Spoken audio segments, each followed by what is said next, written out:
Welcome to کیڈز media.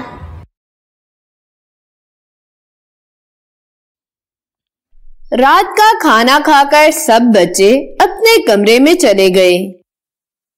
جیسے ہی سب بچے بستر پر لیٹے تو امی جان نے کہا، آپ نے سونے کی دعا پڑھ لی ہے؟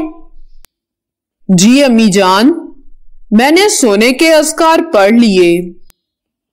شاباش، بہت اچھی بات ہے۔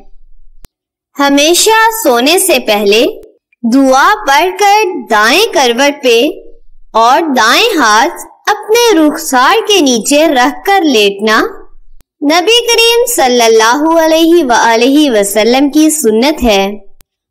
حسین افسردگی سے بولا، امی جان، مجھے سونے کی دعا نہیں آتی۔ موسیٰ بیٹا، اپنے بھائیوں کو بھی سونے کی دعا یاد کروائیں۔ جی امی جان، میں انشاءاللہ یاد کروا دوں گا۔ ویسے امی جان، اس دعا کے کیا معنی ہیں؟ اللہم بسمک اموت و احیا۔ اے اللہ تعالی، میں تیرا نام لے کر سوتا ہوں اور تیرے ہی نام سے نیند سے بیدار ہو جاتا ہوں۔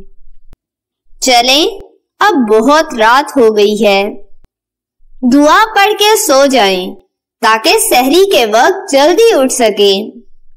اللہ حافظ امی جان۔